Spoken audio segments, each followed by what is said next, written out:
Hello and welcome to a special interview for The Wire. With India's COVID-19 cases soaring above 5 million and increasing at over 95,000 a day, my guest is the country's top virologist and the CEO of the Wellcome Trust DBT India Alliance, Shahid Jameel. Dr. Jameel, as I said in that introduction, we've crossed the 5 million mark. The Hindustan Times reports that yesterday, Wednesday the 16th, the country is increased by over 97,000 cases, and no one knows when we're going to hit the peak. How do you view this situation? Well, obviously, the situation is alarming. Let me recall the stats. India this morning had 5.11 million confirmed cases, 83,230 deaths, which is a case fatality rate of 1.62%, and 4.02 million recoveries, which is a recovery rate of 78.6%.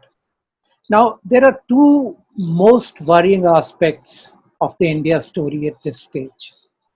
The first is the rate at which the outbreak is growing, and the second is the location at which it is growing. It is estimated that about 2/3 of cases right now are coming from rural districts and villages. So I think that's an alarming situation. One of the things I notice is the speed with which India crosses each 1 million mark seems to increase every time. For instance, we went from 2 to 3 million in 16 days, from 3 to 4 million in 13 days, from 4 to 5 million in just 11 days. Does that suggest that the spread of the virus is accelerating? Absolutely. The rate at which the outbreak is growing is indeed worrisome. There is a clear sign of escalation in not just the cases, but also in the number of deaths. You cited some statistics. Let me add to that, that at this rate, we will go from 5 to 6 million in the next 10 to 11 days. There is another way of looking at this, and that is something called a 7-day moving average. So if you looked at the 7-day moving average on September 16th, you have 93,200 cases per day and 1,162 deaths per day. If you looked at July 15th, which is 2 months ago, you had a daily average of 27,700 cases and 540 deaths, which means that in the past 2 months, the daily caseload has increased by 230%, and the death percentage has increased by about 115%, 115%. So, since mid-July, the outbreak has really significantly expanded. The other comparison I would like to make is to US, who both our policymakers and the public consider to be the holy grail of COVID. Let us compare our growth to theirs. At this time, while India is putting out about 93,000 cases daily, US is averaging about 39,000 daily. At this rate, we will cross US in about 3 to 4 weeks. Also remember that we are on a rising curve. US is on a falling curve right now. So 3 to 4 weeks is an optimistic sort of estimation. We might cross them even before that. That's worrisome. You sketched out a picture about how you see the future, which is clearly worrisome.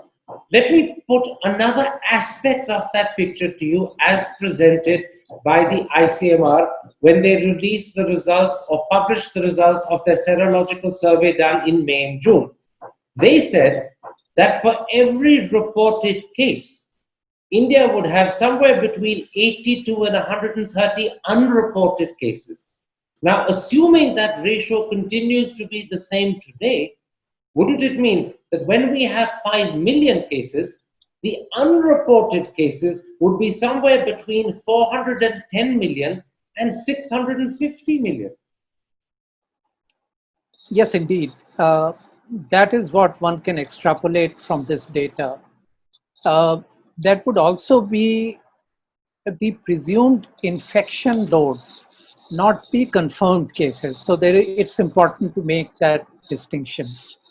And it's also important to say that every country would have that window of uncertainty, and we won't truly know the total size of the infected population until good serological assays are available, they are widely applied, and that will happen possibly after the pandemic is over.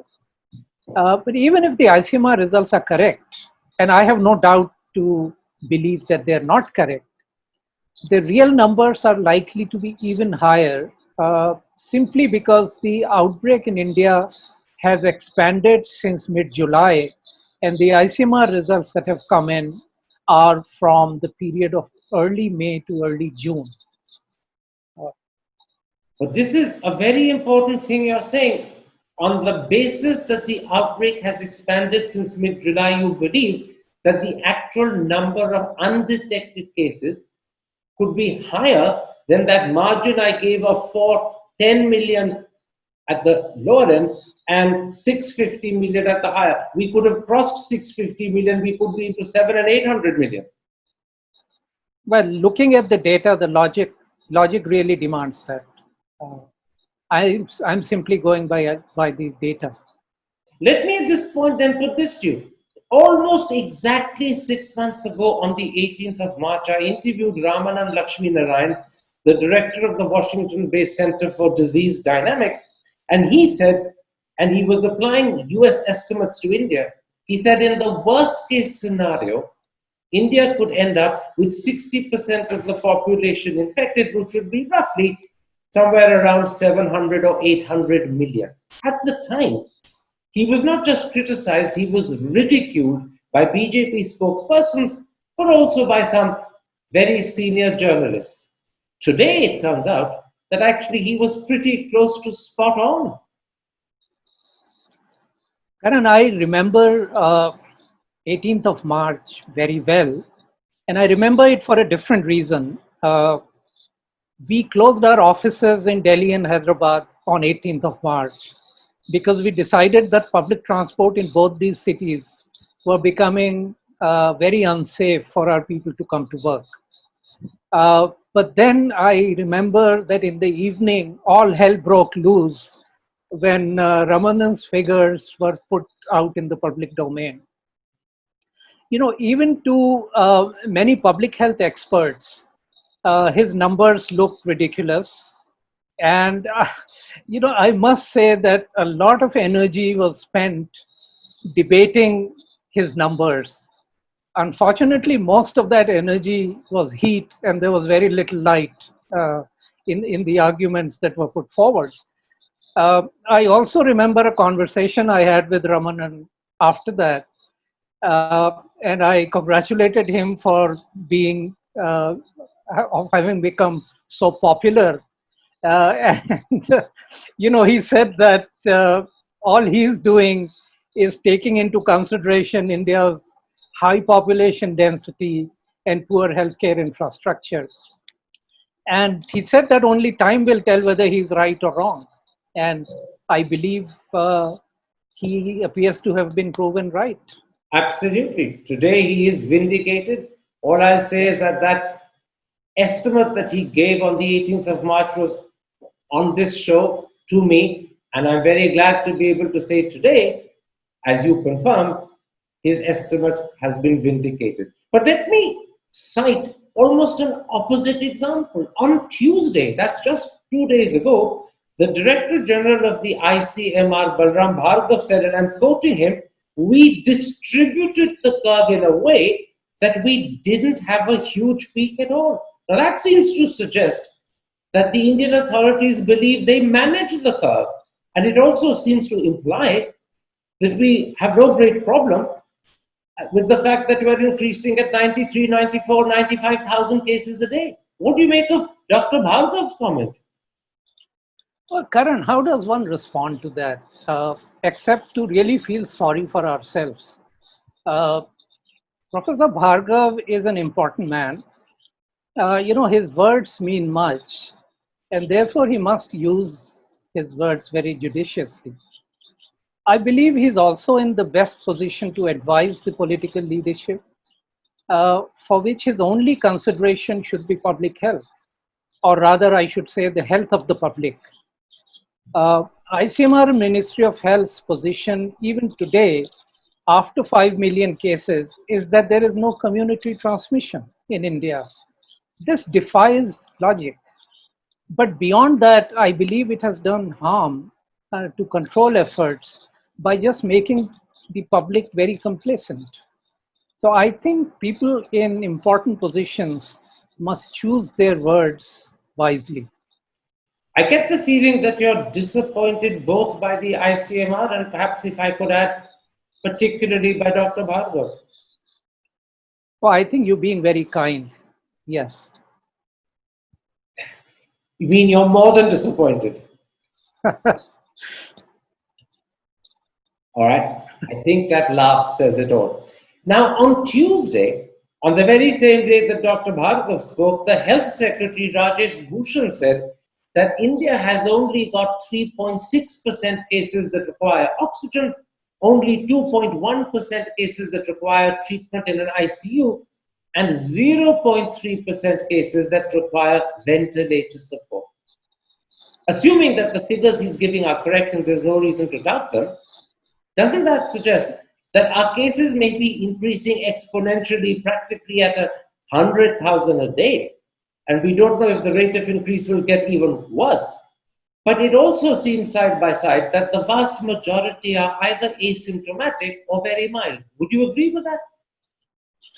Uh, yes, it is indeed correct that the vast majority of cases in India are in the asymptomatic, mild, or moderate category, predominantly asymptomatic or mild. And thank God for that. But I would say that even with these low percentages, these low percentages can give rise to high numbers, high absolute numbers, if the total infection load is high. It really quickly translates into high numbers of people requiring intensive care. Now, I don't remember exactly how many beds we have available with oxygen or intensive care or ICU or ventilator support. But I'm given to believe that there is enough capacity in the country to deal with it. That's very good, well and good. But the danger in dealing with percentages is that the absolute numbers become very high before you know it.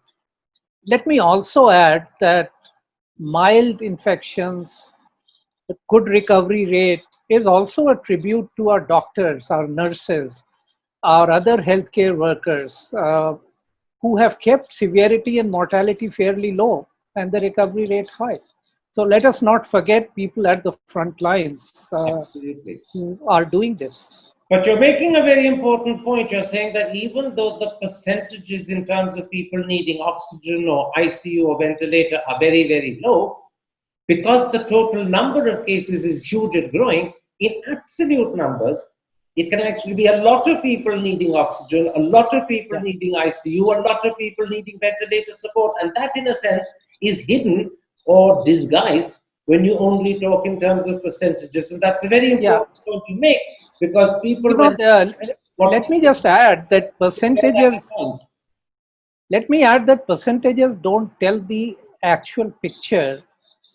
We may say that the case fatality rate in India is only 1.6%, but somebody who's lost a loved one, for them, the fatality rate is 100%. So, we can't be giving these percentages to make everyone feel good without realizing the human problem behind it. That's very true. Now, something else that's happening is that the incidence of the virus is increasingly, and perhaps even at an accelerating rate, moving away from metropolitan India into small town India and into rural India. And you mentioned it yourself a moment ago. But the problem is in rural India, we don't have hospitals, or what count as hospitals wouldn't be accepted as hospitals, and doctors are few and far between.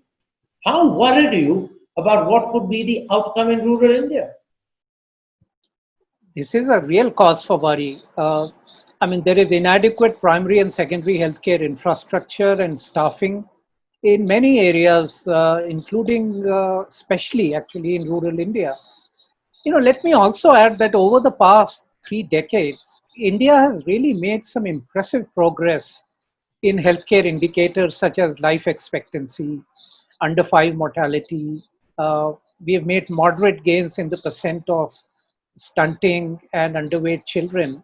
Uh, Around this, we have to understand that the public healthcare expenditure remains fairly low in India.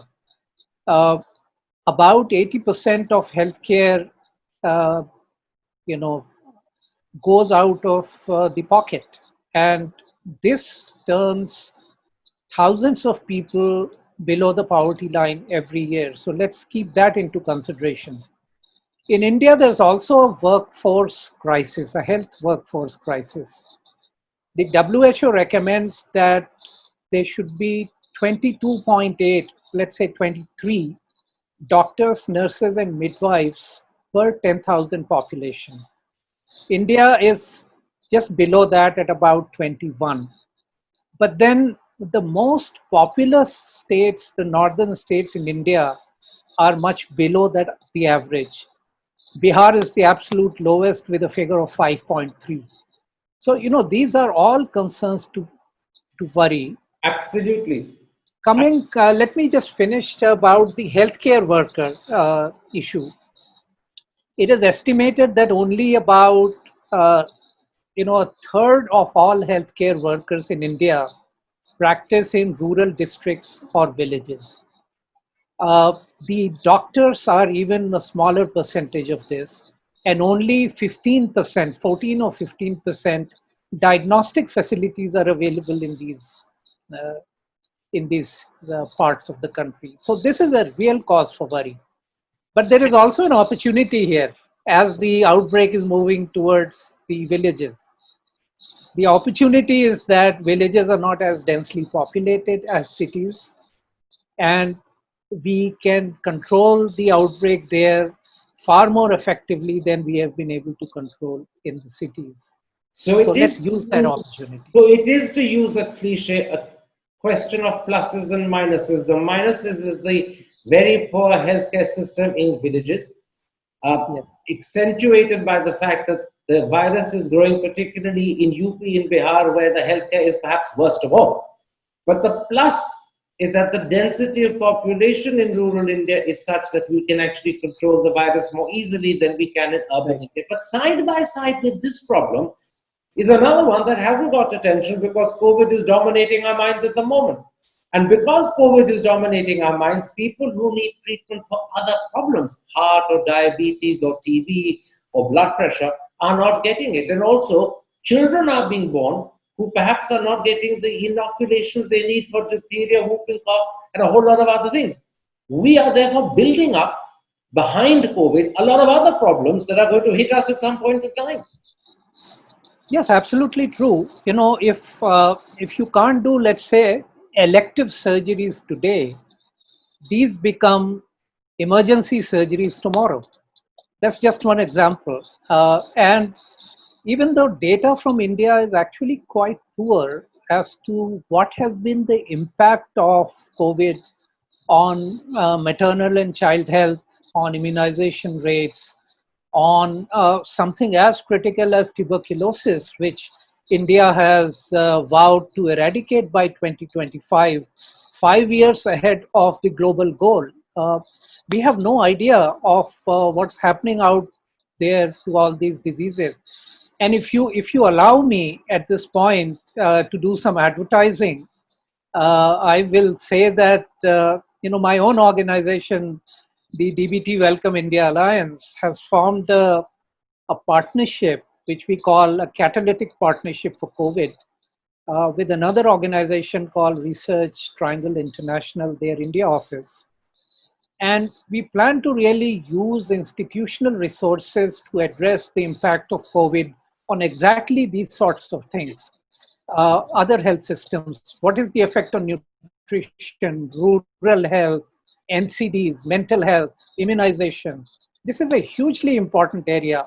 And through your medium, I would really like to appeal to high net individuals and to other organizations to come forward and support us, join us.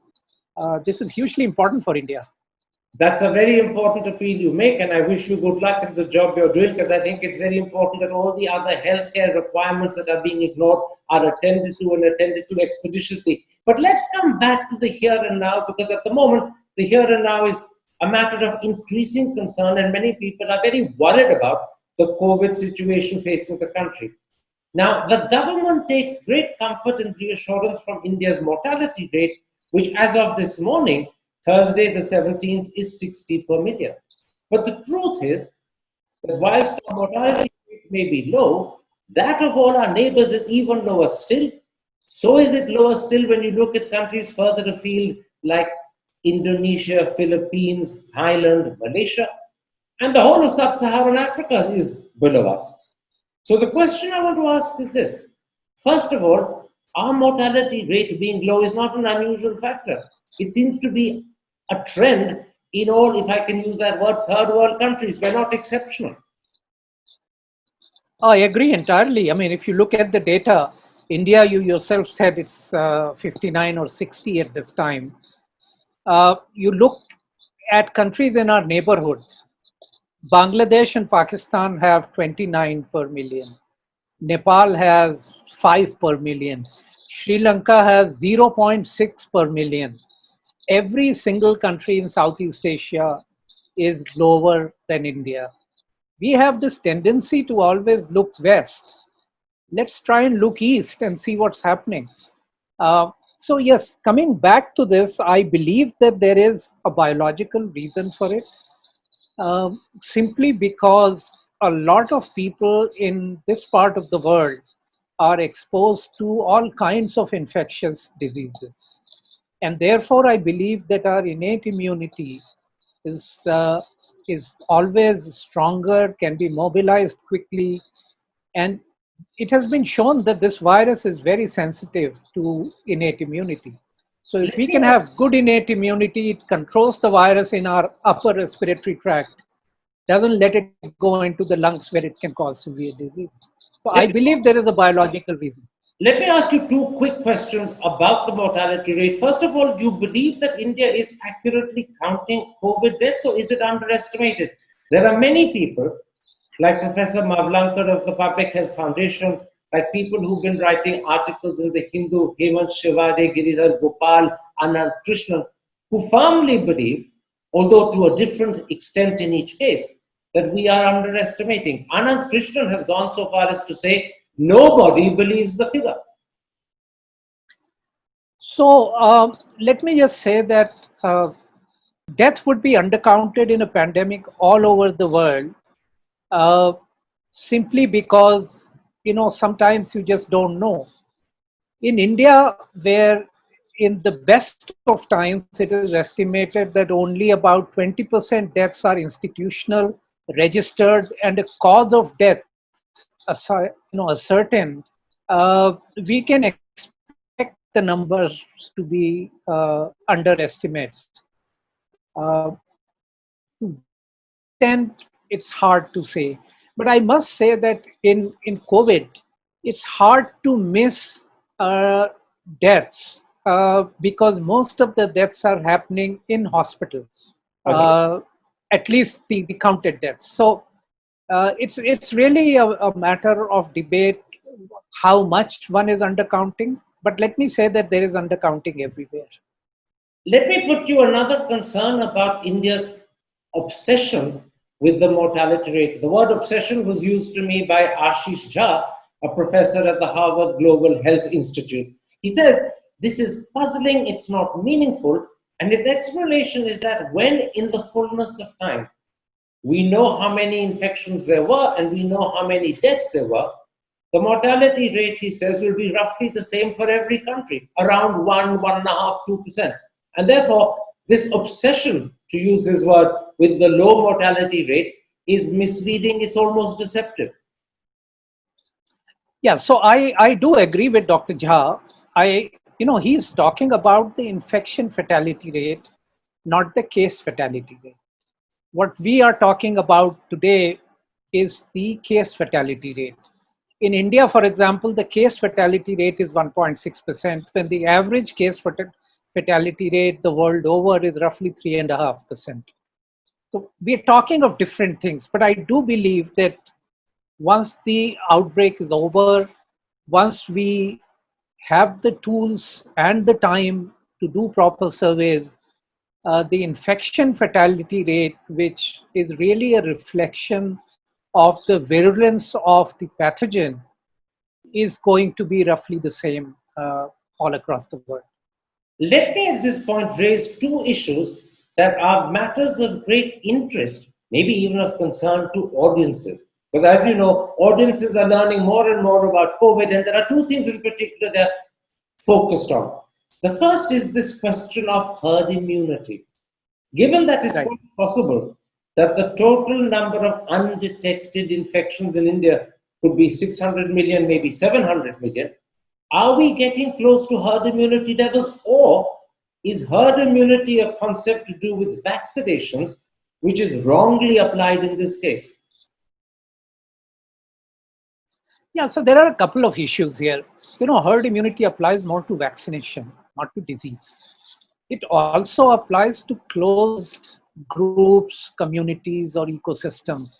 And you can't really talk about herd immunity about the whole country or the whole world, as one entity. Uh, Conditions differ. The other thing to remember is that people are always moving in and out of these communities. So, a clear answer whether herd immunity would develop at 50% or 60% or 20% is just not possible. I think we should simply get away from this business of herd immunity and focus on controlling the growth in the outbreak now, without worrying about whether we'll achieve herd immunity and when we will achieve herd immunity. Let me ask you one more question connected in a sense with herd immunity, and it's to do with Dr. Carl Friston's concept of immunological dark matter. This theory says that up to 50% of any population in any society is not susceptible to a virus for reasons such as cross immunity or geographical isolation. How do you view this theory? Well, Friston's dark matter hypothesis does make sense, but I don't agree that we can put 50% value to to people who are not susceptible for every infection. There are many variables here. Most importantly, the ability of a given pathogen for human to human transmission and the duration of effective immunity. So it would vary from one pathogen to the other. It is true that the entire population is not susceptible, but what percent of the population is susceptible is really very hard to predict or calculate. That's a very clear answer. We don't know whether the percentage of population that's not susceptible is as large as 50%, but it is undoubtedly the case that some percent of all populations will not be susceptible to viruses. Let me Right. then put to a second issue that is also one of great concern to audiences as they learn more and more about COVID. At what level of, sorry, let me begin that again. How much immunity does an infection confer? I noticed that last month, Hong Kong University confirmed the first reinfection, and since then, we've had several reports of second infections from within India itself. What happened in the case of the Hong Kong person is that he or she got reinfected 4.5 months after the first infection. Did that surprise you that the immunity from an infection was just for 4.5 months? No, it doesn't surprise me. Actually, if you look at results that are being published lately in some very respectable medical journals, they show that protective antibodies to COVID-19 virus wane off in about 4 to 5 months. There are other antibodies that stay longer, but those antibodies don't really protect from infection. The other aspect is cellular immunity, or what we call T cell immunity, and also a memory response in immunity, which means that when somebody is exposed to the same pathogen or a related pathogen again, there is recall in the immune response. And this recall is far quicker than the original response. So it may not protect against reinfection, but this will protect against disease. And I believe that is what we are seeing. I must say that there is only that Hong Kong report, and lately there are two reports from India which provide the best evidence of actual reinfection by sequencing the virus and showing that the virus which infected the first time and the second time were different viruses. So we may be seeing reinfection, and that happens in a lot of acutely infecting viruses. It's nothing to be surprised about. The point is that you're not getting disease the second time around. And That's all we care about is disease. We don't care about getting infected. That's a very important distinction you're making, and I'll repeat it for those who haven't perhaps heard it clearly, that there may be instances, and those instances may grow in number of reinfection, but none of them have actually got the disease a second time. And that's the important thing. It's not the infection we should be worried about, but the disease. And if the disease doesn't happen a second time, that also suggests, as you said, that even if the COVID antibodies that come with infection wear off after 4 or 5 months, there is the T cell immunity and there's the memory response immunity, and both of those continue to protect people from disease. They may not prevent infection, but they protect from disease. But then let me ask Absolutely. you this, Dr. Jameel. If the antibodies wear off after 4 or 5 months, does this have implications for the vaccine that is being developed? At this point, I don't think it would have much of an impact. A good vaccine will raise sufficient memory to protect against disease in future. And that's how most vaccines work. Vaccines don't protect against infection. They protect most vaccines. They protect against disease. And I believe it will be the same case here. Now, Dr. Anthony Fauci has gone on record to say that he personally believes 100% effective vaccine is unlikely. And I want to ask you two related questions. Do you agree with him that 100% effective vaccine is unlikely? And secondly, what does a 50 or 60% effective vaccine amount to? Okay, so first of all, there is no vaccine being used currently which is 100% effective. There is nothing called 100% in biology.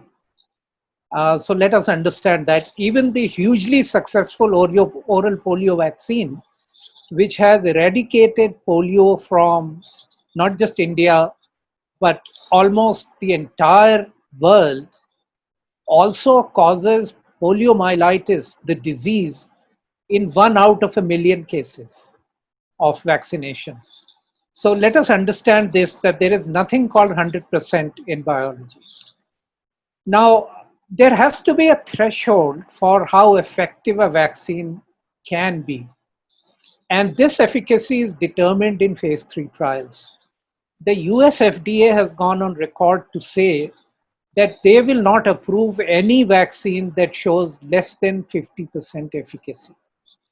So if there is a vaccine that is, let's say, 50 or 60% efficacious, it will at least afford that much protection, and it will blunt the disease. And that's good, that's important. Now, on the question of vaccines, the Russians have made one called Sputnik. It's reportedly been given to President Putin's daughter. But there is enormous controversy in the West about the effectiveness and safety of this vaccine. I know that the makers of the vaccine have published in Lancet their phase 1 and phase 2 results, but those in turn have been challenged by some academics as well. We read now in the papers that Dr. Reddy's is going to be doing phase 3 tests for Sputnik in India and will also be distributing the vaccine. What's your feeling about this vaccine? Is the criticism it's faced in the West justified? Or is it being criticized because it's come from Russia? No, so firstly, all the three vaccines that you talked about, the Sputnik and the two Chinese vaccines that have received emergency approval in their own countries, have not yet gone through phase 3 trials. Phase 3 trials is where you determine how efficacious a vaccine is. Uh, Now, the criteria should not be whether the president's daughter has been a volunteer or otherwise. I mean, by that criteria, I think all national leaders should ensure that they produce at least one daughter. But that's a ridiculous argument to make. I think it's good that Dr. Reddy's is going to be producing this vaccine and doing a phase 3 in the country. One hopes that the phase 3 will be done properly, and in the end we will find that this vaccine is safe and efficacious. We are all looking towards multiple options to be available to Indians as well as everyone else in the world. But So can I let's hope. interrupt? Yeah. Do you share the criticisms Western academics have leveled against the Russian vaccine? Well, I did see the paper that came out in the Lancet, which showed the phase 1 and 2 trial data for the Russian vaccine. And my first response to that was that it was very underpowered. Only 40 volunteers were tested in phase 2. So it was really underpowered. Secondly, I've also seen some of the criticism that many of the data points in the figures in that paper were identical, and that does raise concerns. And I hope that the people who have published that data will clarify it, uh, because it's a matter of credibility of their vaccine if there is data duplication in their paper. One quick question. President Trump yesterday announced that America could have a vaccine in 3 or 4 weeks. No one else seems to believe that, but do you think it could be as soon as that, or is this another one of those Trump claims that needs to be taken with a pinch of salt? Well, President Trump is going for an election in November, and his entire focus is on the elections. What I also heard yesterday is, for the very first time, a reputed journal in America called Scientific American has endorsed Mr. Trump's rival because they feel that Trump is against science and detrimental to U.S. interests. So it's an interesting time in U.S. Yes, and if I recall correctly, that endorsement by the journal is the first time it's happened in the journal's history, which I believe is a Right. 175-year history. My last question, Dr. Jameel. A paper recently published by the New England Journal of Medicine hypothesizes that mask wearing could become a form of variolation which could help reduce the severity of the virus, and in turn it could help ensure that an increasing proportion of infections are asymptomatic. How do you view this hypothesis? Well, I don't know about that, but variolation is a term that is used for active protection, which means vaccination. It was used by Jenner in the 18th century when used cowpox to vaccinate against smallpox. Masks would certainly be a barrier to respiratory infections. There is already a culture of wearing masks in many countries when one is going through a cold. That's a good practice, and I believe that this culture will be adopted elsewhere in the world. But whether it reduces the virulence of the virus, I'm not too sure.